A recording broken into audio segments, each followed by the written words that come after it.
Vous êtes bel et bien sur la chaîne de l'Unité nationale. Merci de nous suivre en direct de Télé Centrafrique, mesdames et messieurs. Soyez les bienvenus dans cette édition dont voici les articulations. La cérémonie de validation des structures de base Touadéra, le transformateur de Centrafrique en abrégé TCC du mouvement Cœur Uni a eu lieu hier à la Maison des Jeunes des Castors dans le 3e arrondissement de Bangui en présence du Premier ministre chef du gouvernement Félix Mouloua et plusieurs autorités. Reportage Majorine Gongo et Justin Kakodamba. Pour sa politique de la main tendue du président, le professeur Faustin Archange Touadéra, cette nouvelle association a pour but de travailler afin de soutenir la vision du président de la République chef de l'État et les actions de son gouvernement à œuvrer pour préserver la paix et la cohésion sociale en République centrafricaine. Le secrétaire général de cette association nous donne l'objectif de cette activité. Comme nous avons vu ce que le président Touadéra a eu à réaliser de positif, et nous ne pouvons pas rester vraiment à l'écart où nous devons rester dans l'ombre pour solliciter sa candidature. Ces 2 mandats, il a fait des choses réelles pour que la jeunesse se lève, la population centrafricaine se lève, ainsi que le gouvernement Touadéra se lève pour solliciter sa candidature à la prochaine élection. L'objectif et le but de cette association, dans un premier temps, c'est de soutenir la vision politique du chef d'État, c'est de promouvoir ses réalisations d'ordre social, économique et socio-culturel, éducatif ainsi. Donc TTC a plusieurs volets d'ordre social et politique.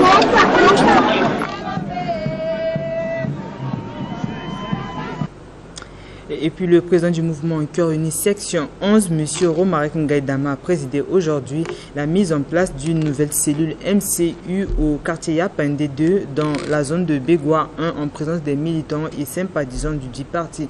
Reportage signé Divine Kekese et Rodrigue Fétem. Suite à l'appel et la demande des habitants de la localité de Yapandé 2, le président MCU section 11 de Bégoua 1 a validé ce matin la nouvelle cellule ainsi que les membres du bureau élus. Le président du section 11 de Bégoua 1 explique les raisons de cette validation. C'est la validation de cellules de cité Yapandé 2. Nous, on est sous tutelle de Bégoua 1. Notre superviseur, c'est M. Nguérimo. Pour le moment, nous sommes à la situation, nous détenons la situation. Donc beaucoup de calme et beaucoup de serein pour accomplir notre mission. La présidente nouvellement élue, quant à elle, est très réjouie et ses impressions. J'ai vu qu'il y a un mouvement, j'ai dit mais qu'est-ce qui se passe? On m'appelle, on me dit qu'il y a ces mouvements qui vont avoir lieu aujourd'hui ici. Ça fait 1 semaine que les gens sont en train de préparer. Et vous savez, c'est notre pays. Nous sommes tous dans les mouvances présidentielles. Nous, en voulons que notre pays développe. Donc moi aussi, je suis de la mouvance. Je suis obligé d'accepter d'être la présidente de cette cellule. Parce que c'est un quartier qui est vraiment caché. Depuis longtemps que je suis ici, il n'y a aucun mouvement. Il n'y a rien ici. Et je me réjouis de ça parce qu'il fallait que notre pays développe.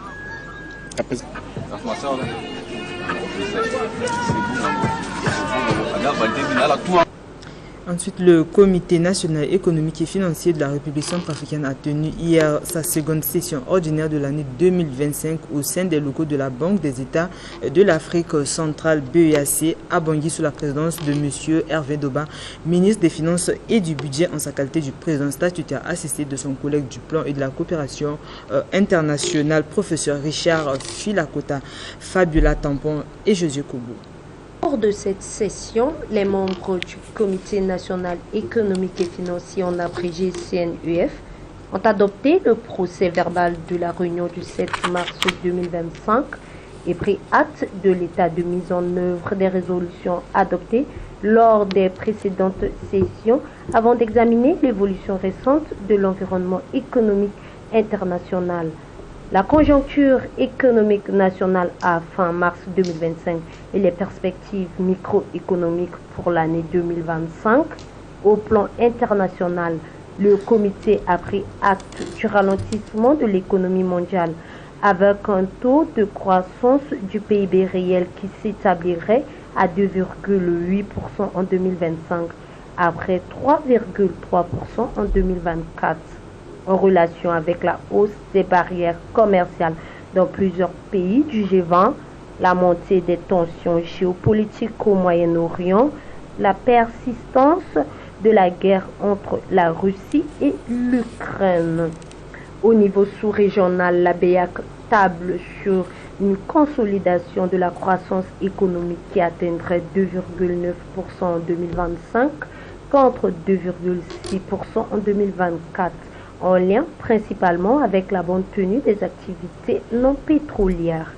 À l'échéance nationale, les membres du CNEF, Comité national économique et financier, ont pris acte de la bonne tenue des activités économiques à fin mars 2025, notamment dans les branches agricoles, minières et du commerce, en relation essentiellement avec la consolidation de la situation sécuritaire et la poursuite de la mise en œuvre du projet de développement initié par le gouvernement. Sur le front des prix, un retour des pressions inflationnistes a été observé au cours de la période sous revue, avec un taux d'inflation qui s'est établi à 2,1% en moyenne annuelle à fin mars 2025 contre 1,1% un an auparavant, en lien essentiellement avec l'augmentation des prix des produits alimentaires de grande consommation sur plusieurs mois consécutifs. Enfin, la comité a été édifiée sur l'opérationnalisation du Fonds national de garantie et d'investissement suivi la présentation des recueils des décisions de justice en matière commerciale. Et par ailleurs, les travaux de l'atelier d'élaboration des documents normatifs et d'un guide pour la réalisation et la gestion des infrastructures d'eau, d'hygiène et d'assainissement dans les formations sanitaires en République centrafricaine se sont achevés hier à l'hôtel Ledger Plaza. La cérémonie de clôture a été présidée par le directeur général des ressources hydrauliques, Monsieur Barnabé Falibé. Le point avec Obed Koyamele et Africain. Tout a commencé par la lecture du rapport général, suivi des recommandations adressées à l'endroit des partenaires et au gouvernement pour l'élaboration des documents normatifs et d'un guide pour la réalisation et la gestion des infrastructures d'eau, d'hygiène et d'assainissement dans les formations sanitaires en République centrafricaine ont été les points saillants à travers cet atelier de 48 heures. Le directeur général des ressources hydrauliques se réjouit tout en félicitant les participants qui ont pris part activement à ce présent atelier pour le travail abattu durant 2 jours d'instance d'activité. C'est un atelier de concertation d'où il est question d'impliquer les participants à l'élaboration de ces documents, recueillir leurs avis et avoir des orientations sous forme de recommandations. Et au niveau des recommandations qui ont été formulées, c'est la prise en compte de la gestion et de la maintenance des ouvrages d'eau, d'hygiène et d'assainissement dans les formations sanitaires et surtout également la lutte antivectorielle. Donc, les participants nous ont recommandé de prendre en compte tous ces aspects-là dans les documents qui vont être élaborés afin d'améliorer la qualité des services d'eau, d'hygiène et d'assainissement au niveau des formations sanitaires. Il y a 4 recommandations qui ont été formulées et ces recommandations touchent des aspects tels que la constitution des gestions des ouvrages d'eau, l'aspect concernant l'hygiène au niveau des formations sanitaires et en dernier lieu l'aspect concernant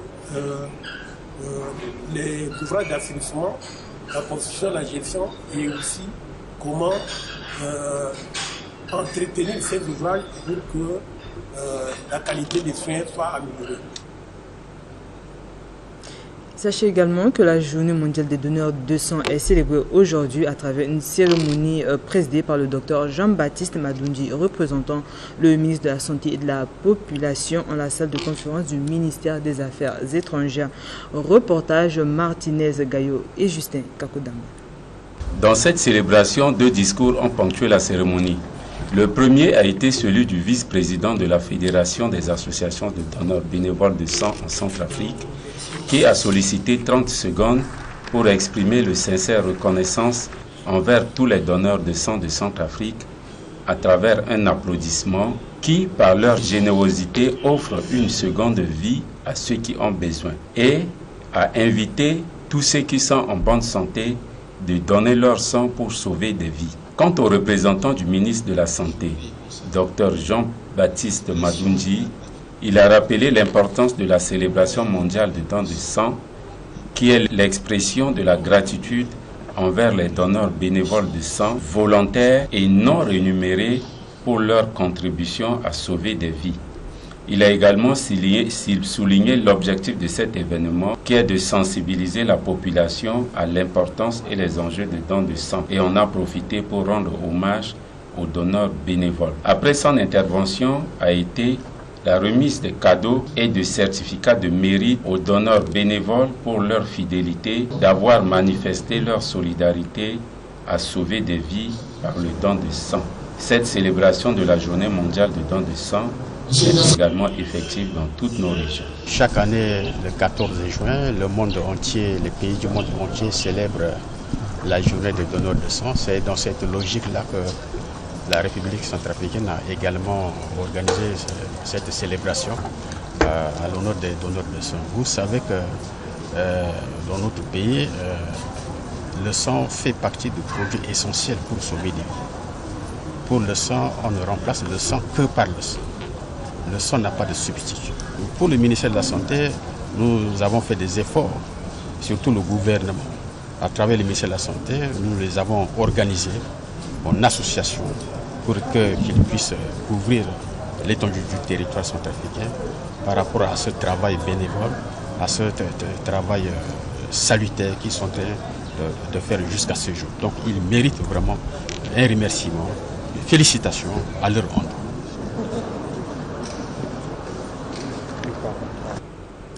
En religion, la salle de conférence de la Caisse nationale de sécurité sociale a abrité aujourd'hui un culte d'action de grâce organisé par la promotion 9-2 de la police nationale en vue de remercier Dieu pour sa miséricorde envers la dite promotion. Suivez à cet effet les impressions du capitaine Gervais Dafara. Nous avons fait 15 ans de service. 15 ans, ce n'est pas 15 jours. Parce que nous sommes reconnaissants dans un premier temps vers Dieu. Parce que sans Dieu, on ne peut pas faire. Parce que nous avons traversé un moment trop difficile. 15 ans, ce n'est pas 15 jours. Grâce à Dieu, nous restons aujourd'hui. Je les autres, mes frères, collaborateurs, les hommes en uniforme, vraiment, nous sommes reconnaissants d'abord. Pour être reconnaissants, parce que sans Dieu, on ne peut pas faire quelque chose. Les enfants, c'est les enfants orphelins, c'est nos enfants. Parce que sans ces enfants-là, on ne peut pas vraiment faire le culte d'action de grâce. C'est grâce à eux. On doit être reconnaissant avec nos enfants. L'actualité continue sur Télé Centrafrique. Le mouvement de la jeunesse évangélique africaine de l'église Baptiste Ngoubaga a effectué une visite au sein de la télévision centrafricaine dans le cadre des activités programmées annuellement par ce mouvement. Reportage de Dorlando Koyangbo et Africain Amoulou. Dans leur tenue uniforme, elles ont visité les différents services de la télévision centrafricaine, à savoir le studio A pour chuter à la régie d'antenne. Au cours de cette visite, les enfants ont pu poser des séries de questions et ont découvert comment fonctionne cette chaîne nationale. Nous sommes dans le mouvement de la jeunesse évangélique africaine. Et ce mouvement enseigne les enfants de la tranche de 6 ans à 11 ans. Et les grandes lumières, c'est de 12 ans et plus. Donc, dans la tranche d'âge de 6 ans à 11 ans, ce sont des enfants qui veulent se développer, qui veulent connaître des choses, ainsi de suite. C'est pourquoi nous avons sollicité votre accord pour venir faire découvrir ce local à nos enfants. Et vous voyez, dans le message, c'est le message de la paix. Nous voulons la paix dans le pays parce que sans la paix, même les chrétiens ne peuvent pas bien prier et œuvrer pour le Seigneur. Oui, elles sont très contentes Parce que vous avez vu dans les visites guidées, là, elles ont posé des questions de savoir mais comment ça se passe. On est à la maison, vous êtes ici, mais on vous regarde à la télé, on vous entend, tout ça, comment ça se passe. Donc les enfants sont vraiment contents de cette visite. Elles ont découvert quand même beaucoup de choses. À celles qui sont déjà avec nous leur disons bon courage de continuer à œuvrer pour le Seigneur parce que c'est bien de servir le Seigneur dès son enfance. Et lorsque la personne sera grande, elle ne va pas aller de gauche à droite parce qu'elle a déjà eu des bonnes bases qui vont la permettre de bien se gérer, de gérer les autres. Et cela va impacter également sur les activités que la personne fera au niveau de son pays. En page nécrologique, le président Faustin Archange Touadéra et les premières dames de Centrafrique, Brigitte et Tina Touadéra, ont rendu hier un dernier hommage en mémoire de Yolande Zita Dolé Waya, l'épouse du général d'armée Jean-Pierre Dolé Waya, chef d'état-major particulier du président de la République, décédé en Tunisie la semaine dernière. Le point avec Josiane Sephora Anga.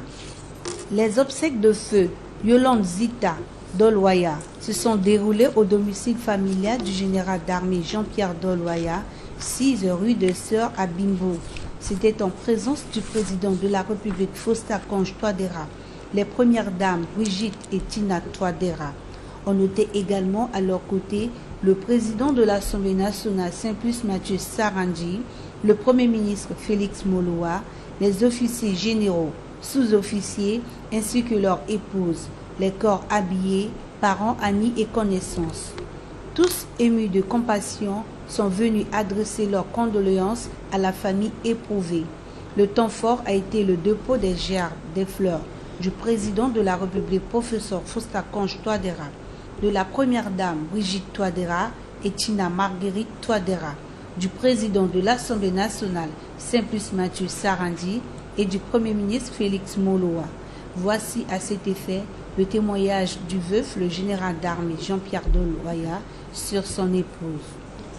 Alors, je tiens à dire à tout le monde, ma femme, elle a été tuée. Ma femme a été tuée. J'ai le courage de le dire et je prends ma responsabilité. Adieu la vengeance, adieu la rétribution, mais la poursuite se fera. La poursuite se fera. Et je crois que sa mort va ouvrir le chemin au peuple centrafricain sur les assistances médicales que nous connaissons à l'étranger. Beaucoup de nos frères qui meurent à l'étranger qu'on ramène, je demande aux autorités d'ouvrir les yeux. Dernière intervention, il y a un tropisme, si vous voulez encore, une réaction de causalité, donnant des orientations politiques et des orientations de dénigrement qui sont advenues après le décès de mon épouse. Je reste à Tunis, dans les médias, les sujets qui passent, premièrement, sur le plan politique. Il y a des gens qui ont voulu faire des récupérations politiques du décès de mon épouse. Le politique n'a rien à voir au décès de mon épouse. Le président Touadéra n'est pas la raison du décès de mon épouse. Touadéra n'a pas tué mon épouse. Le gouvernement non plus n'a pas tué mon épouse. Le ministère de la Défense non plus n'a pas tué mon épouse. Alors je demande à ces centrafricains, ma famille ne s'est pas plainte. Mes parents ne se sont pas plaints pour dire que c'est le politique qui a tué mon épouse, ni moi. Alors, laissez le président Touadéra en paix, faire son travail, remplir sa mission. Décédée le 5 juin 2025 à Tunis des suites d'une courte maladie, Madame Dolwaya, née Bissé Zita Yolande, épouse du général d'armée Jean-Pierre Dolwaya, laisse derrière elle un veuf et 7 enfants. Elle fut fonctionnaire de l'État, chef de service informatique au ministère de la Défense nationale.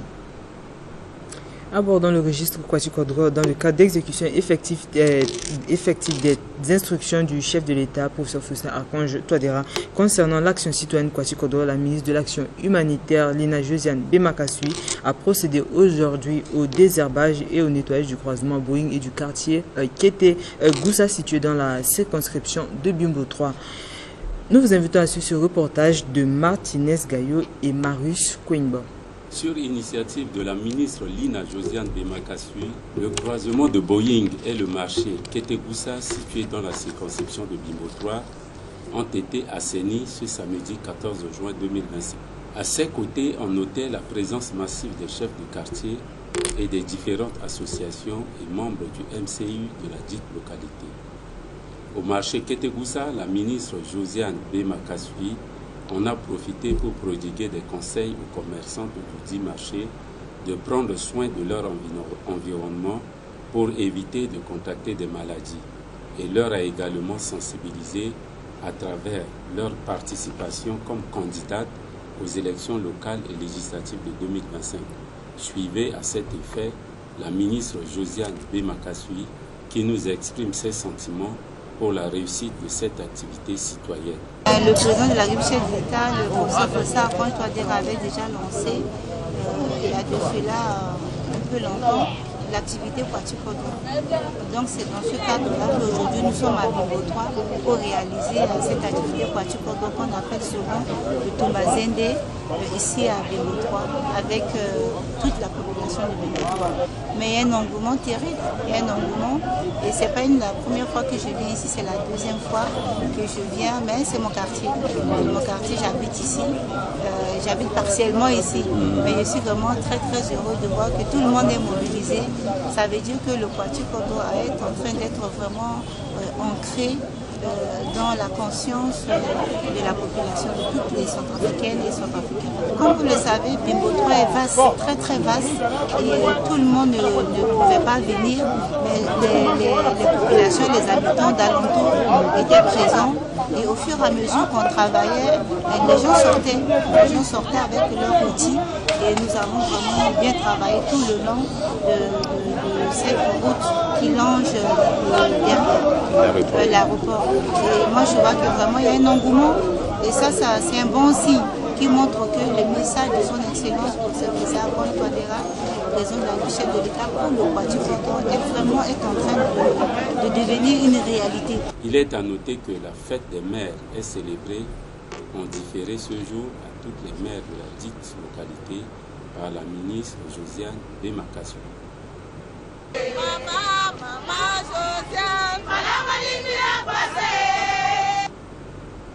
Et enfin, l'implication des associations, des ONG et des membres du gouvernement dans les activités de Kwasi-Kodro est à féliciter. Aujourd'hui, ils se sont regroupés autour du président de la République, chef de l'État, professeur Faustin Archange Touadéra, dans les activités Kwasi-Kodro au collège d'enseignement de Gobongo, situé dans le 8e arrondissement de Bangui. Plus de précisions avec Eurodis, Penguin et Ken Likundu. Quant à moi, je vous dis au revoir et à la prochaine.